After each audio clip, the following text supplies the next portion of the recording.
네, 안녕하십니까. 오늘 저희 가치 투자에서는 최근에 또 시장이 좀 급박하게 움직이죠. 예, 그런 상황 쪽에서 여러분들께서 아주 투자자분들께서 많이 관심 갖고 있는 종목들, 항상 저희가 찾아보는 녹색 창의 종목들, 인기 검색어 상위 종목들 중심으로 해서 과연 어떤 종목들에 관심을 갖고 계시고 이런 쪽은 어떤 투자 아이디어를 갖고 대응해야 될지 이 부분을 한번 요모조모 찾아보고 어떤 기술적인 분석까지 한번 해보도록 하겠습니다.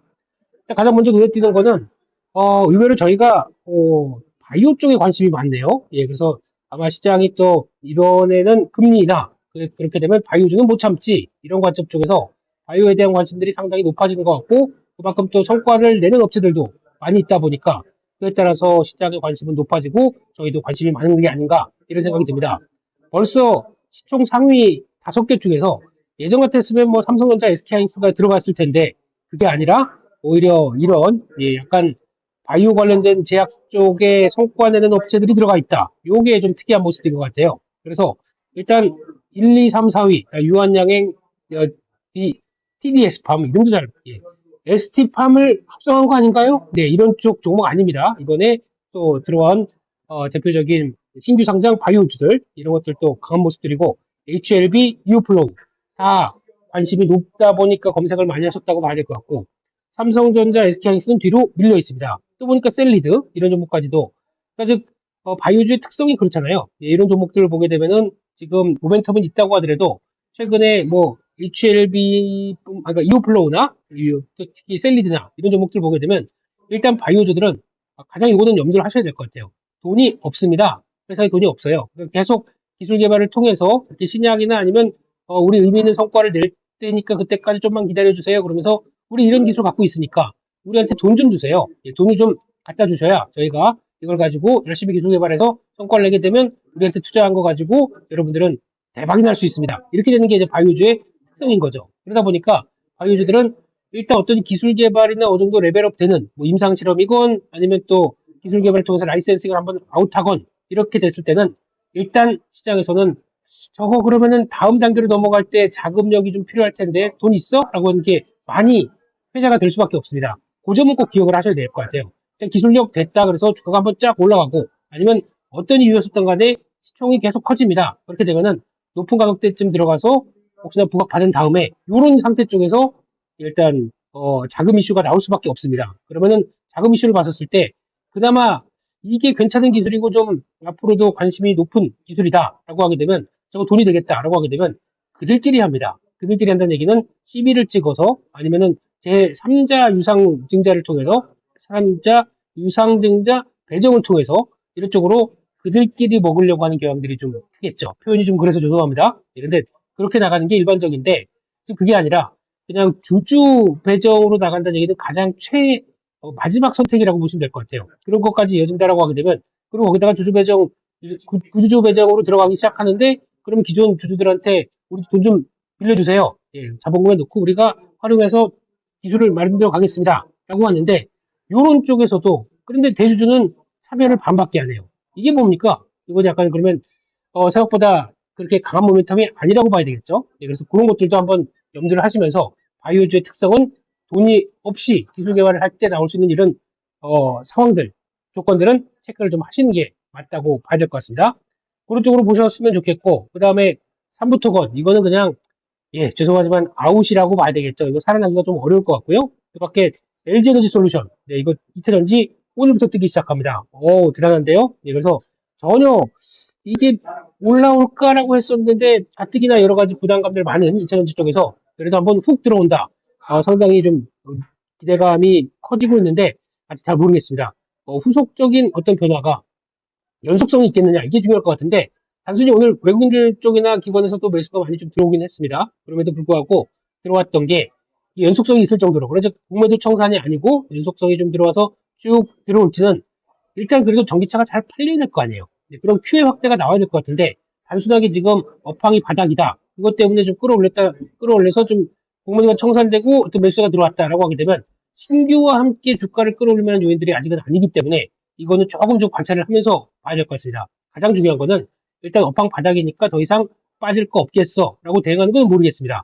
하지만 그 이상으로 뭔가 추후에, 그러니까 앞으로 실적이 좋아질 만한 근거를 댈 수 있을 만한 전기차의 확대가 나오기 시작하는 게 제일 중요하겠죠. 그게 되는 것들 확인돼야 추세적으로 가지 않을까. 그런 쪽에서 주가의 연속성의 부분들은 조금 더 고민을 해보자. 이렇게 봐야 될 것 같습니다. 그 밖에, 뭐, LG에너지 솔루션, 삼성 SDI 마찬가지겠고요. 그리고 또 오늘 강하게 유한양행, 예, 또 오스코텍, 참 속상하네요. 이렇게 참 쾌거를 이루고도 주가는 세론을 맞는다. 아, K 증시 특성이긴 한데, 좀 아쉽긴 합니다. 예, 그런 상황들이라고 봐야 될 것 같고, 그 밖에 레인보우 로보틱스, 로봇주가 좀 강해요. 그래서 지금 SBB 테크와 함께 로봇주가 좀 강한데 이것도 그냥 전혀 기대하는데 훅 들어오다 보니까 아이고 깜짝이야 이런 쪽으로 나오고 있고요. 그 밖에 한국전력 지금 워낙 강세로 나왔었을 때 게다가 또 추석 전쯤에서 가격을 좀 올리지 않을까 이런 기대감 때문에 움직이는데 워낙 강세 대표적인 유틸리티의 수혜 쪽이죠. 이런 것도 일단은 눈길이 간다라고 봐야 될 것 같고 한 번은 이게 또 그 워낙 강세일 때 수혜를 받는 섹터 항공주와 함께 소개는 살짝 드렸습니다. 네, 이런 거 한번 보셨으면 좋겠고 펄어비스 게임스컴 기대감이 많이 떨어졌습니다. 기대가 좀 들어올 줄 알았더니 먼저 팔아버리네요. 아주 치사하네요. 네, 이런 쪽들 관심이 들어오고 있고 그 밖에 시젠 랩지노믹스 이런 쪽은 일단 코로나는 정부 발표에 따라서 보게 되면 엔데믹 중에 나오는 하나다라고 보고 있기 때문에 바로 꺾게 돼요. 그래서 그동안 그래도 시장이 강한 섹터에서 조금 좀 그냥 당일당일로 대응했었는데 한번 꺾인다? 보면 안 되겠죠. 그래서 그런 쪽으로 보시면서 저 밑에 또 ST팜 이것도 이제 떠오르는 종목이죠. ST팜 아마 이제 mRNA 관련된 쪽에서 여러 가지 이제 CMO를 CDMO, CMO를 하는 입장 쪽에서 앞으로 추가적으로 더 나올 것들은 많다고 얘기를 합니다. 그만큼 기대 영역들이 높기 때문에 ST팜은 관심 있게 보는데 이게 보통 보면 주가가 올라가면서 매물이 상대적으로 좀 강하게 꿀럭꿀럭 나온 경우가 있어요. 그러다 보니까 이게 추세가 좀 강하냐 아니냐 뭐 이런 논란이 있다고 하더라도 일단 이번에 거의 이제 상속세를 내기 위한 과정들도 한번 끝났고 그렇기 때문에 좀 가벼워지지 않을까라는 생각들을 하고 있는데 이건 계속 또 지켜봐야 될 또 하나의 CMO 쪽 바이넥스와 함께 지켜봐야 될 또 하나의 종목인 것 같고 또 하나 뭐 에이프로젠 이 종목도 얘기가 나오는 것 같습니다. 근데 너무 작은 종목이어서 제가 이거는 커버를 못하겠습니다. 그냥 이 두 종목 바이넥스와 ST팜 가장 중요하게 보시면서 마찬가지로 삼성바이오로직스도 딱 중요한 자리에서 오늘 돌렸어요. 그렇기 때문에 이쪽은 여전히 모멘텀이 살아있구나 라는 쪽에서 쌈바까지 계속 같이 보는 게 일단은 맞지 않나 생각이 듭니다. 이 중에서 그러면은 하나 한 세 종목 한번 볼까요? 이게 특히 이제 유한양행 이거 앞으로 어떻게 될지 요거랑 유한양행 한번 점검을 해 봐야 될 것 같고요. 그리고 또 여러분들께서 또 관심 많은 현대로템 정도 이거는 또 그래도 다음에 11월 달에 MSCI 나야나 이런 쪽으로 나오기 때문에 이런 거 한번 또 점검을 해보고 또 LG에너지 솔루션 이태전지가 어떻게 될 건지 관심이 많다 보니까 이 세 개 정도는 한번 또 주가의 동향들 체크해 보면서 살펴보도록 하겠습니다. 가장 먼저 유한양행입니다. 아우 칠 때도 속상해요. 예, 이런 상황들은 세론의 아주 직격적인 모습들. 근데 만약에 오늘 뭐 8.15 모니터에서도 제가 언급을 드렸던 내용들은 일단 저는 세론일 가능성이 높다라고 보면서 이제 적어도 절반 팔고 일단 매도 쪽으로 보시는 게 좋겠다라고 말씀드렸는데 일단 시작하고 장중에 가는데 어디까지 가냐면 제가 설정한 이 자리 여기까지 한번 터치를 합니다. 그럼 만약에 제가 갖고 있었던 게 하면 절반 아침에 팝니다. 장중에 쭉 올라와서 이 정도까지 들어옵니다. 여기다 걸어놓고 아마 팔았을 겁니다. 팔고 다시 보자 라는 관점으로 보셨으면 어땠을까 생각했는데 그래도 보유하신 주주분들 잘 일단은 단기 대응하셨을지 궁금하고요. 근데 이 자리에서 중요한 거는 일단 첫 번째 단기 평선은 안겠습니다. 그래도 오늘 만약에 쭉 밀려서 여기까지 겠다. 그러면 좀 부담감이 있을 때 단기 평선은 안겠습니다. 그래서 제가 노리는 전략은 만약 이런 쪽에서 정리를 했다가 다시 노린다 그러면 이 단기 평선 아니면 또 그때 이후로도 추가로 매물 나오나라는 것들 보시면서 다음 지지권 자리 쪽에서 그러니까 즉 단기 평선 보게 되면 자리가 여기에요. 한 92,000원대 초반대 그리고 또 한 9만원대 이런 정도쯤 여기서 추가적으로 눌리게 되면 한번 들어가 볼까 이제 타진을 하는 거죠 자리를요. 그렇게 보셨으면 좋겠고 중기적으로는 이렇게 기술력으로 인정받은 회사 앞으로 어떻게 되느냐 돈이 많이 들어옵니다. 돈이 계속 들어와서 이제 거의 뭐 영업이익률 뭐 50% 이상 90%까지 좀 보여줄 걸로 보여지고 있는 회사가 돈 많이 들어오게 되면 이거 가지고 돈 번 걸로 재투자가 들어가겠죠. 바이오 쪽에 새로운 파이프라인 뭐 이런 것들을 우리 앞으로 끌어나가겠다 이런 식으로 나오게 되면 요것도 안에 성장 동력이 될 수가 있어요. 그럴 장밋빛을 보여주는지 앞으로 회사 측의 코멘트 제일 중요할 것 같고요. 그런 쪽에서 하나 흐름들을 맞춰가되 셀론이지만 그렇다고 해서 그냥 쭉 하고 밀려버리느냐 아니면 어느 정도쯤 자리 쪽에서 다시 눈여겨봐야 되느냐 그거는 차이가 있다고 생각합니다. 저는 희망의 끈은 놓치지 않겠습니다. 그렇게 보시는 게 더 맞을 것 같다고 봐야 될 것 같고요. 두 번째 종목으로는 아까 말씀드렸던 게 갑자기 생각이 안 나네요. 예, LG에너지 솔루션이죠. 예, LG에너지 솔루션, 현대로템. 예, 3초도 기억을 못해요. 무슨 부어가 돼가고 죄송합니다. 예, LG에너지 솔루션. 어, 차트로 보게 되면 패턴상으로는 나쁘지 않습니다. 이게 무슨 얘기냐면 이런 자리 쪽에서 강하게 지지를 받았어요. 이 정도쯤에는 한 31만 원대 중반대 초반대는 야 안 빠져라고 해서 거래도 어느 정도 좀 잡혀 있습니다. 그러다가 전환하면서 지금 중요한 저항권 돌파하면서 딱 들어오는 거 이런 게 만약에 지금 나오고는 전기차 화재나 이런 것들 때문에 저희가 위축되는 게 없었다고 하게 되면 혹시 하고 좀 관심을 가졌을 거예요. 근데 아직 이런 심리가 얼어붙은 상황 쪽에서 전기차가 다시 잘 팔릴 것이다 라고 쭉 들어오는 것은 조금 좀 빠른 감이 있지 않나는 생각이 들어서 좀 제가 고민을 하고 있는 거고요. 물론 전기차는 보셔서 아시겠지만 그냥 내연기관차 한 번 기름 넣을 때 막 5, 6만 원, 5, 6만 원 약하죠. 예.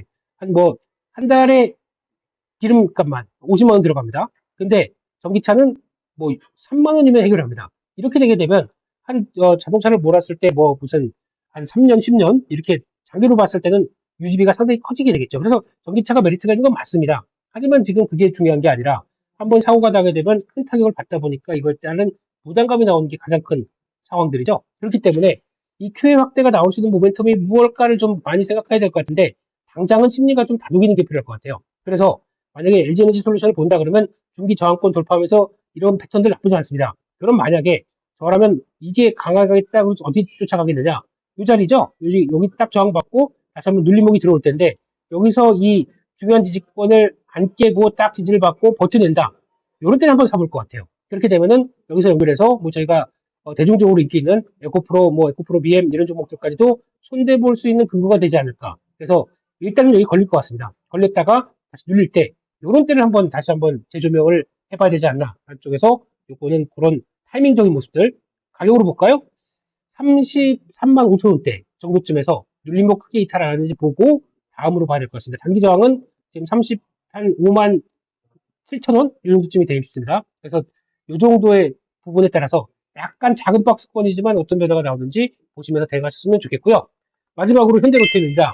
요즘 관심도 많고 탄력적이다 보니까 어떤 시장에 대한 또 저거 지금이라도 쫓아가? 라고 하시는데 솔직히 말씀드리면 이런 패턴에서 이렇게 막 붙여서 고점 나오고 이런 자리 쪽에서 약간 또 위축되고 이런 상황들 보면 이런 데서 보면 한번 막 시도는 들어가는데 무겁습니다. 다시 한번 주저앉아요. 그래서 이렇게 돼서 좀 어느 정도 지지권 맞는 자리 쪽에서 다시 한번 들어가고 이번엔 또 이 자리 쪽에서 지지권 들어오는데 그냥 선에서 이걸 쫙 들어가겠느냐 아니면 또 조정받겠느냐 제가 보기에는 지금 거래량이나 흐름들 봤을 때는 그냥 훅 돌아가는 거는 좀 어렵지 않을까. 만약에 된다고 하더라도 그냥 이번에 이런 저항대 이런 자리 들어오게 되면 뭐 치고 다시 보는 게 맞을 것 같습니다. 그래서 그냥 잘못하게 되면 이거 좋은 건 알겠는데 나중에 와서 보니까 저 위까지 올라갔다고 하더라도 여기 상대적으로는 단기적으로는 좀 들어갔다가 좀 묶여서 좀 자금이 왔다 갔다 해서 그러면 나는 또 샀더니 고점이래. 이렇게 나올 수가 있기 때문에 이런 자리는 일단 피할 것 같습니다. 적어도 지금 지난번에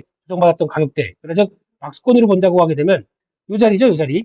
즉 5만 천 원대 중반대 정도까지 다시 노려보시는 게 더 맞지 않나. 예. 그냥 이거 다 돼서 아니면 그러면 오히려 만약에 다음날 거래 팍 터지면서 이걸까지 그냥 쭉 올라간다 그러면 저라면 그냥 단기 매매, 장중 매매 정도로만 붙어볼 것 같아요. 그게 아닌 이상은 이거를 또 강하게 대응하는 거 아직은 잘 모르겠다.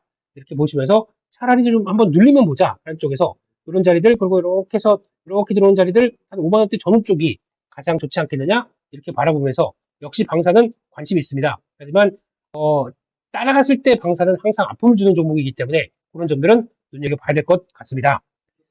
여기까지 해서 이번 주 녹색창에서 여러분들께서 또 투자자분들께서 가장 관심 많은 종목들을 한번 쭉 살펴봤습니다. 네.